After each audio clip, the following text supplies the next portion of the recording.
It's a new year, and today we're going to talk about New Year's resolutions. Well, actually, we're not going to talk about New Year's resolutions because I don't really believe in New Year's resolutions. I think you make them, they're overzealous, then you don't achieve them, you don't talk about it in February. Yeah. But what we're going to talk about, and what's really important to me, is self-reflection and personal development. And you don't have to do that in a new year, but I think it's a good time. It's a great time to do that. And we're also going to cheers to the new year, to ourselves. Yes, cheers and to all of you. Cheers and we're to you. going to talk about what's important to us and what we do to personally reflect and develop.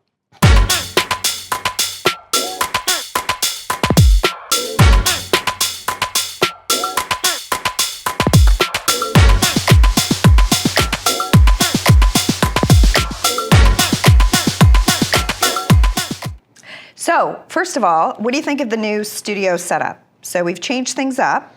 So we're sitting in chairs instead of at the table. And I hope we don't look fat, because if you see the next one, we're going to be back to the table if we look fat. I mean, I might actually do a New Year's resolution if I look at it and go, oh. Yeah. To what? If I look at the playback and I look fat, then I might have to do that. Yeah, we both would, for sure. What is it? Woman, thy name is vanity, or vanity, thy name is woman, something like that.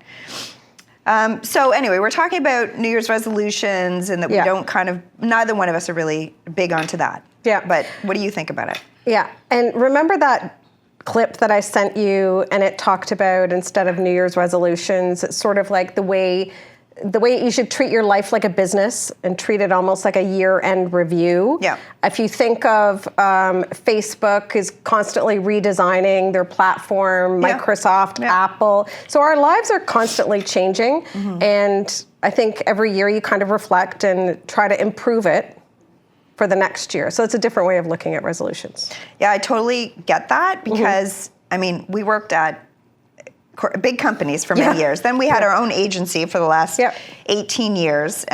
So every year, that's exactly what we did at work. It is. We take a look at, here's what we achieved last year. Here's how the strategy changes. Here's what we met. Here's what we didn't do. We got a bonus if we met certain things. But we don't do that personally. And that doesn't make any sense, because we should do it personally, because your life is so important. Your job's important, but your life and how you develop is even, I would say, what you don't want to do, things that you didn't do well, how you want to improve. Yeah. So what was your year like?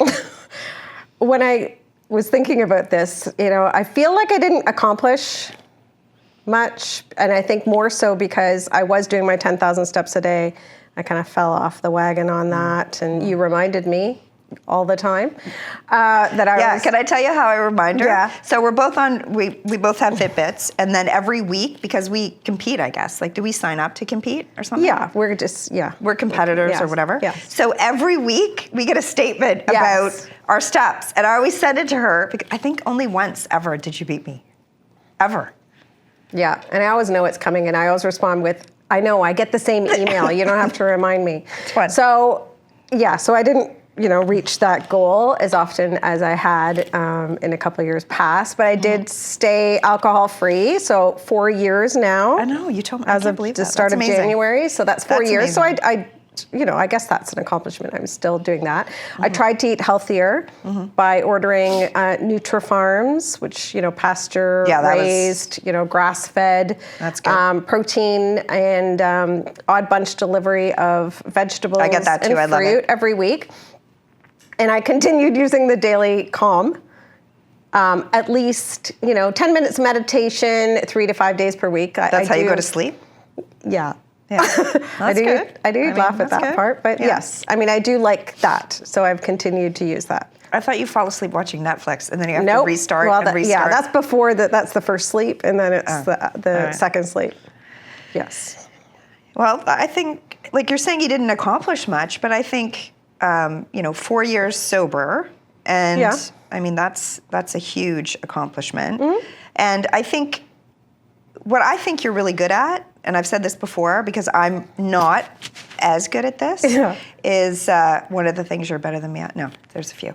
But it's always learning new things, and you do it all the time. Like you do it for this podcast. Like you figure out technically what it is that you need to do, and you go on YouTube and you listen to all kinds of podcasts and things. Like I'm interested to learn how to do something. Yeah. Maybe not, changing a toilet or something, but I'm more technical things I'm more interested. And that's how it works for us, because you go on and you learn how to do all the stuff, and then I totally benefit from that. But the other thing I would say, being real, that you're good at is like you find things to be passionate about, like your dahlia garden. And sometimes it's such a pain in the ass. You're like, I haven't watered my dahlia garden. I have to go. I have to do this. But you're very the end of dedicated. The year. And we're going to show pictures of it because honestly, it's impressive. And they're beautiful. Yeah. And it's then hard I get to the dahlias. store them and then starting them up again. And I usually hear all about it. I'm just like, I don't think I'm going to do it this year. And then I always do it. But like they're probably all shriveled up, and then I have to buy new ones and start again. But every year, how many years have you been doing that? I don't know. It feels like 3. Yeah. Maybe. Okay. Maybe 3 years. Well, I think that's impressive. Mm-hmm. And that's something every year I think you can be proud of. Now, remember that lady? My neighbors like it. Yeah. Yeah, totally. They're always complimenting you. But so she's now my friend on Facebook, and her name is Diva. Yeah, Diva's Gardens. I'll put a link below. Yeah, Order so dahlia. we went to go and see the garden that she does. Oh. Talk about a passion. Wow. Like it is, we'll show a picture of this too. Yep. It's out of this world, and it's in this beautiful place up in Caledon, and you can go and see them, and I think you can buy for like, it's very affordable, like a huge bucket of flowers. You can make beautiful bouquets. Yeah. And anyway, that's something she must be so proud of every year. And every year she does that amazing garden, and then she takes them all out and puts She does the same thing that I do on a huge scale. And she does it by herself, which I think I could never do that, but I do find it absolutely beautiful. I started this book it's called Meditations. Actually, I have it here. And we're going to talk about other books later. But and it's the personal writings of Marcus Aurelius. It's about stoicism, and that's all about teaching you self-control and overcoming destructive emotions. And I'm glad you said that, because I didn't know what that meant. Yeah, well, either did I until I started reading the book, and then I looked it up. And he was the emperor of Rome. And I'm going to tell you, like, it's a hard read. But I first saw and got interested in the book when I saw this clip from Jerry Seinfeld, and he was talking about the book. And I'm gonna roll the clip just so you can see it. Everything that you're worried about is going to be gone like that. The people that are criticizing you, they're going to be gone. You're going to be gone. All this hand-wringing worry and concern over how are people viewing me, someone said something bad about me and you get so upset about it, is wasted time and energy. Your only focus should be on getting better at what you're doing. Focus on what you're doing, get better at what you're doing. Everything else is a complete waste of time. So essentially, he's saying in the book or in his teachings that you shouldn't give a shit about what other people think. And it's so unimportant to worry about what other people think of you or what they're saying about you. And what is really important, the only thing that's really important is being the best person you can be and really leaning into that and improving yourself. And I have to admit, I have not finished this book. I actually gave a copy, because I bought a few of them, and I gave a copy to Paige, so my oldest daughter. I think. You gave one I gave one to Michael, too, and I asked him. He hasn't read it either. No, I don't think It's a really hard read, so I'm going to go at it slowly. But like I said, I did give it to my daughter, Paige, and she's a great reader, so she's probably going to beat me, and then we can talk about it. But it really got me thinking about what's important and how to constantly think about improving yourself. And like I said at the beginning of this episode, I think that's important to do. And I think what's important to you and me might be different, and we're going to talk about this like as we go through. But one thing that has been really important is, how can I look at the year and say what I did to better myself? And I've been doing that for a few years now. And so what do you want to improve? Well, I haven't officially looked at, every year, is there something I've done. I suppose it is something like to start now that I could do that. I think this year. You don't have to, just because I do. But. No, but I think it's a good thing to do. Yeah. But right now, I'm very aware of how health is important. Yeah. And I do want to focus on that this year. Last year, I did spend about 4 months with a dietitian, and she taught me about food noise, healthy choices, knowing during a meal when you're full, when to stop, and it's great learning. But now I think I'd like to focus more on this year on weight training, not actually making the resolution of going to a gym and then, actually just making a donation, because I would never go to the gym. Yeah. So something that I could do at home. And you're good at this. You do this. Are you still doing your weights that you always do? Every night. You don't even mention it. It's just something you do. Yeah. Now, and it's weird that I do it, because I do it as I'm going to bed, which most people, you're tired or whatever. I would be the last, I know, time. and I always do it, and it only takes me, because now I do the same thing. Maybe it's 5 minutes. Doesn't it wake you up, like when you're ready to go to bed? No.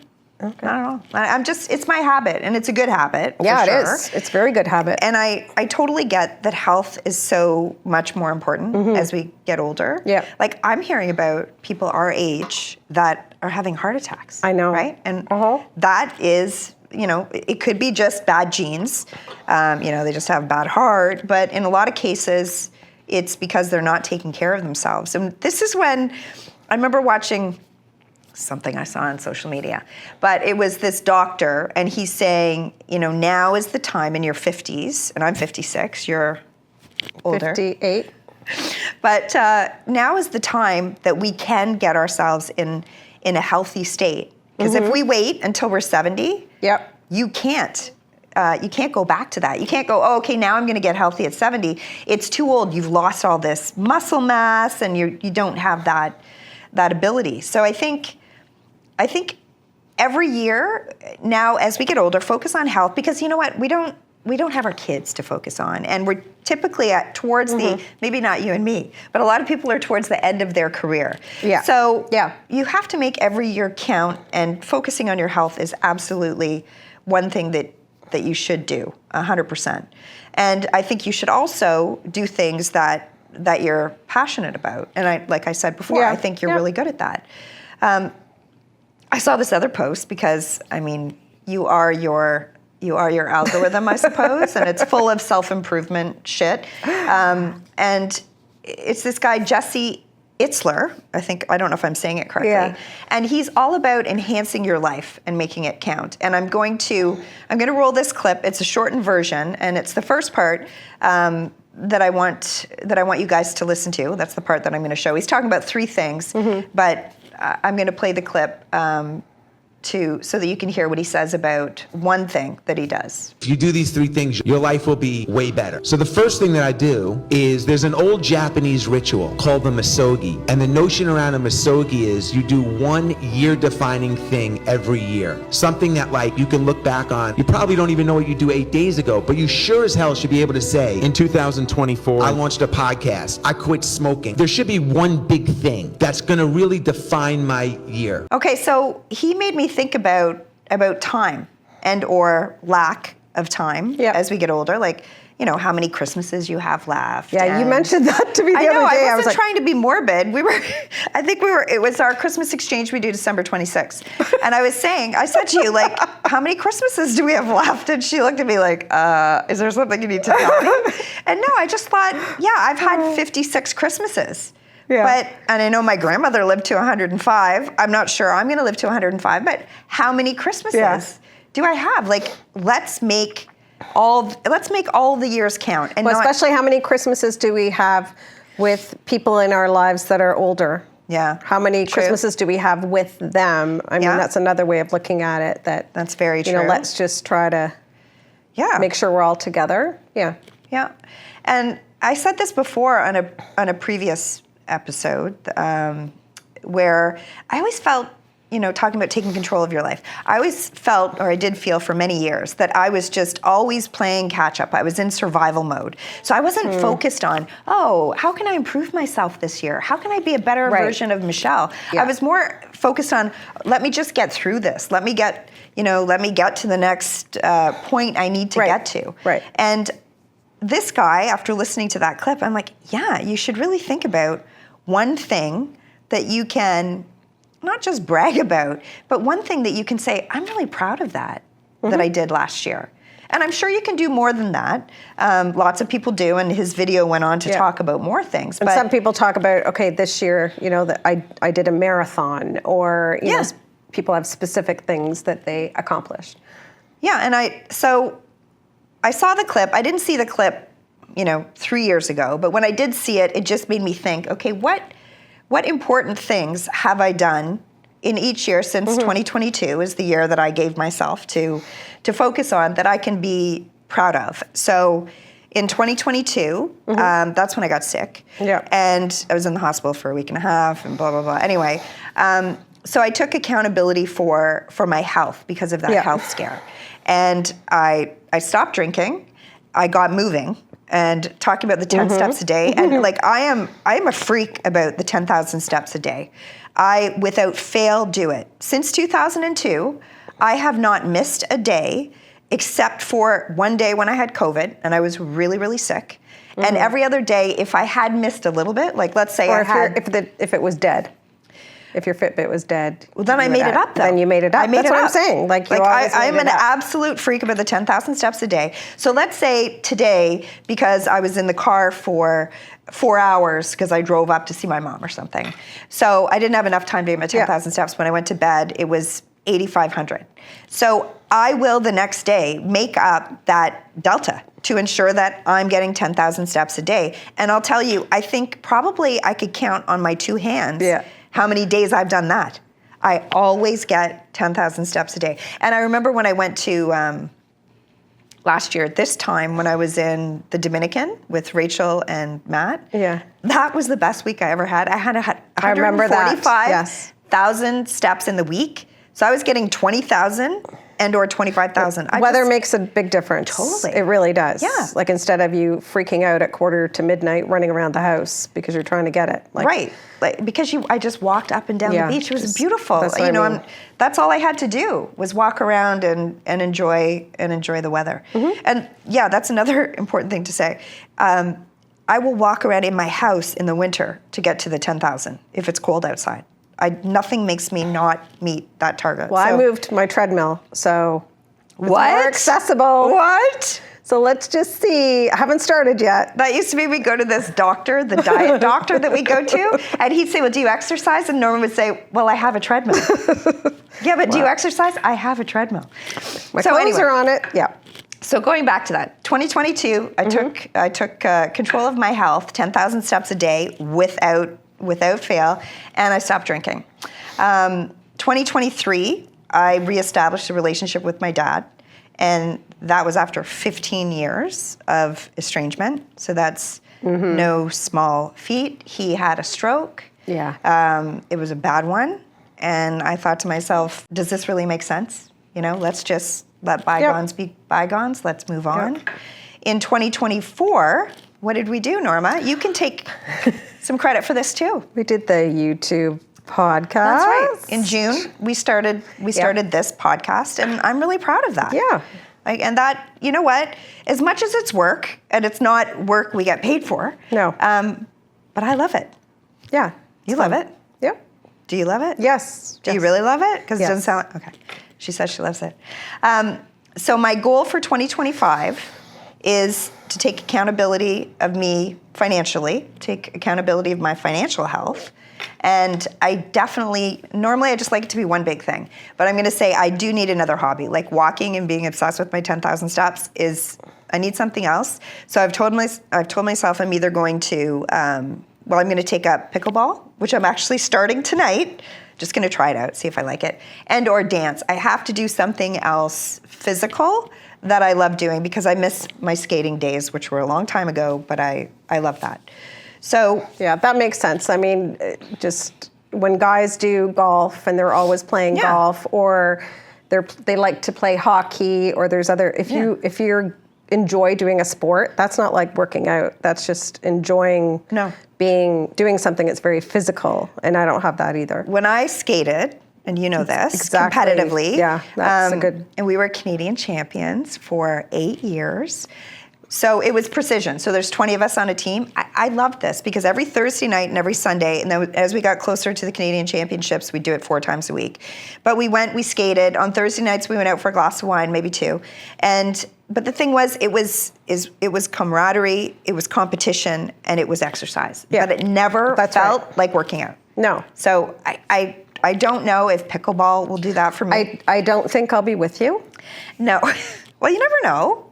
You never know. I'm not that coordinated, but you never know. But I'm not good with eye-hand stuff. Okay. So, like dance, I don't think I'd ask you to come with me to dance lessons. We did that once a long time ago. Like 80s Remember dance. belly dancing? 80s we did dancing. that. We did that funny. one too. That was fun though. It was fun. We never kept it up. It was probably a New Year's resolution that we never kept up. So anyway, talking about the podcast, which we started in 2024, you said something the other day, and I thought that was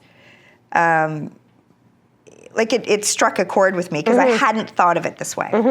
So say what you said. I was thinking, because I guess I was looking back and looking through some of our archives that I was archiving for on my hard drive, on my external hard drive, and just seeing old movies. And you know, a lot of times we don't kind of keep movies the way we used to a long time ago.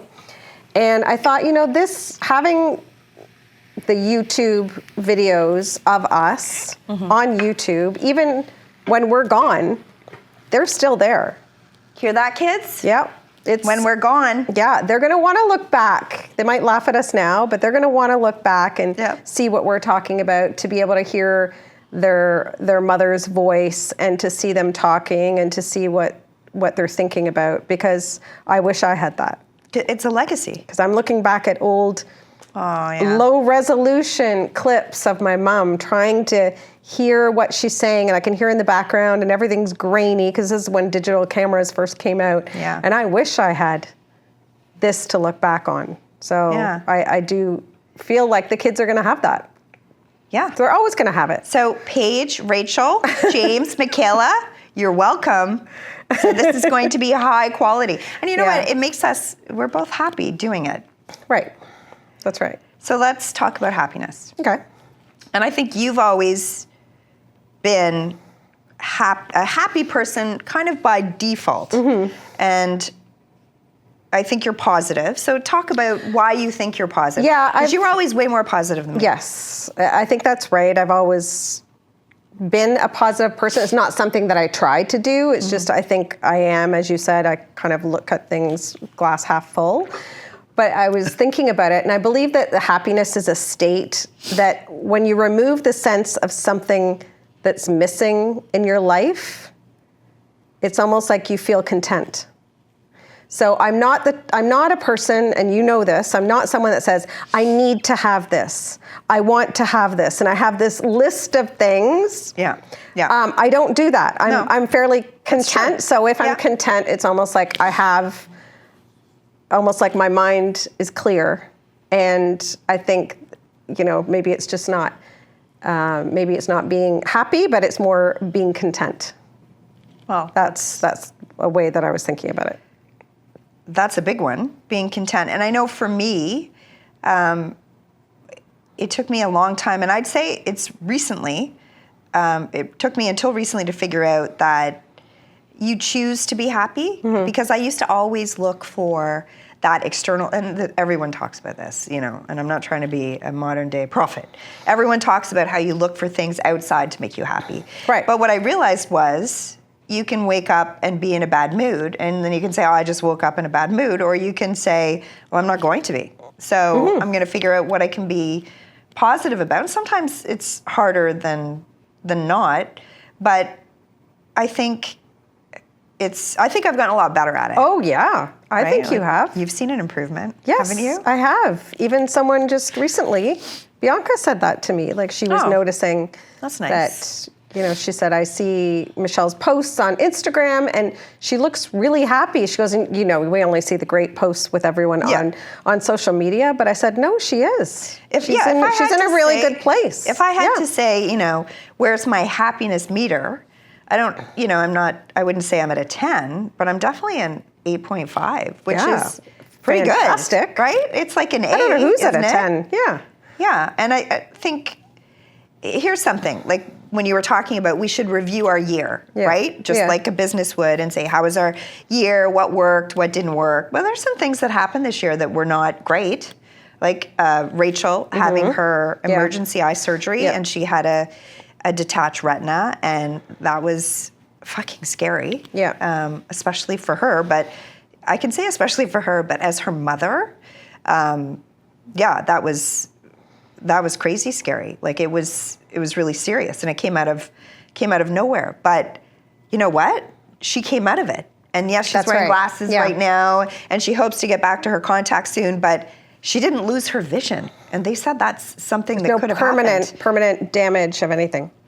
And it was kind of a fluke that she went to her eye doctor, and they found that. So I chose to hang on to, wow, how lucky was she that she went for that doctor's appointment where the doctor said, we see a bit of a shadow. It might not be anything, but we're going to send you right down to the specialist. And then, a few days later, she's having surgery and 6 weeks of recovery. But you know what? Like, she's okay. And the fact that we live in a city that you could go directly downtown to go to St. Mike's Hospital and access to, the best hospitals, surgeons, right at our doorstep.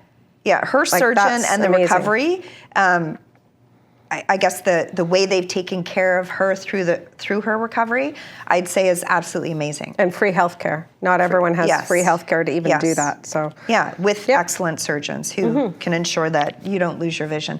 And then, recently I had to put my cat down in December, and I'm going to show a picture of CJ because I had him for 17 years, and he was a great cat. A lot of cats, they're not like dogs, but he kind of was like a dog. Like he was, he was in your face. You came over. He had a personality. He had a total, my mom said the other day, I was talking to her on the phone because I was sad about it. And she said, he was like the king. He was the boss. He went outside. He was outside, inside. I mean, he got in fights with raccoons. I had to give him all kinds of attention with the vet on that. We had to give him needles in his head or something. Rachel He's missing did that. part of his head, I think, at one point. He had, but you know what? He loved his life, and there's no way that cat could have been an indoor cat. It would have been impossible. And for the last 5 years, he was diabetic. For the last 5 years of his 17 years, he got insulin in the morning and at night. So, he lived a long life, and I could be sad and I can ruminate about that because that is one thing I do. I don't know if it's a Catholic thing. I don't know if it's me and I'm predisposed to guilt or something, but I can ruminate. But I decided, don't ruminate, celebrate. As my mom said, he had this great life and he was this boss cat. And actually Norma just picked up his cute little urn today, which I put I'll show a picture. I put it in my house next to Dusty. Anyway, now I'm going to get emotional. So, thank you for picking that up. You're welcome. Because I didn't want to go pick that up. I can see now why. I have that. Yep. And when I think about, because I'm not naturally positive, but I have been working at it, and I do think once you work at it, it becomes more natural. Yes. But I think about my grandmother, and you knew my grandmother. Oh yeah. She was. I'm nothing like my grandmother. I wish I was more like her, but she was just. She was kind, she was thoughtful. I'm not saying I'm not kind or thoughtful, but I mean, just in the bigger way, her personality I'm not like her, but she just stayed busy all the time. She'd be baking, gardening, taking care of the animals. Her life was about peace and unselfish love. She was always positive. She was full of gratitude. Like you were saying, you don't want things necessarily. You don't feel like you need things. She was completely content 100%. with her life. Not feeling like she'd never been on a plane. Never. But she wasn't sitting there going, I can't believe I've never been on a plane. I've never been to another country. You never heard her say that. No, she only wanted what she had. Family, nature, pets, reading. She was amazing that way, and she's a great example, and I think about her a lot for a lot of different reasons. But there's that quote that Mother Teresa said, and it's, not all of us can do great things, but we can do small things with great love. And that was my grandmother, and she was happy to do it. So what a great example. She is. Honestly, I had the best grandparents. Like, I think about that. I was so lucky. And lucky to be able to go every summer Yeah. to their farm and stay with them and have that kind of relationship with them. I had my grandmother until I was 55. Yeah, Which exactly is crazy and amazing, right? And I have to, my grandmother died, and she was almost 105. Like, how can I be sad about her life? I know. Because I'm so lucky. Yeah. So for me, I'd say, the new year makes me reflect on what's important. And of course, my kids are important, my health, and we talked about health, my happiness. And I have to continue to choose happiness and positivity. I have to do things to stay physically active and emotionally healthy. I have to do that one big thing every year, and I'm going to continue since 2022, and now we're into 2025, and in 2026, we're going to talk about, did I do what I said I was going to do? And I'm going to be sitting here saying, yes. What about you? I think just what I mentioned before, I am going to try to get my body healthier and try to be consistent with weights, and I'm not talking about big weights. I'm just saying, like, at least something. Mine are 10 pounds. Yeah, like something small. Yeah. I'm saying cardio, but again, quickly walking. I can't walk too fast on the treadmill because, I'm not that coordinated, and I could fall off very easily. And again, I think it's important keeping your mind healthy. That's why I think daily meditation. I'm saying don't laugh, because I know sometimes I fall asleep when I listen to it. And the other thing is that I really, and the kids are saying this to me all the time, like, start getting into drawing and painting again. You should. When I have been looking back agree. on, and maybe I'll show a couple of my pictures, paintings, and start doing that again. Because really, there's no excuse. No, all my excuses were, I've got to work, and then I got to take care of the kids, and so now is the time. I would love to do that. You're so talented, and now I see it in Michaela, who's so talented. Oh, she is. And she obviously gets that from you. She is. And then your niece is so talented. Madeline, like there's something in the family that genetically where you're each family has one person talented, which is amazing. Yeah. Oh, one more thing that I said at the beginning that we were going to talk about is, I know I said it's usually one big thing, and it is one big thing for me, financial health for 2025, but also I have to get into pickleball or dancing, but there's one more thing, and it's reading. And I know you've been giving me nudges, because I think you read even more than I do, but that's one thing that I want to do this year, for sure.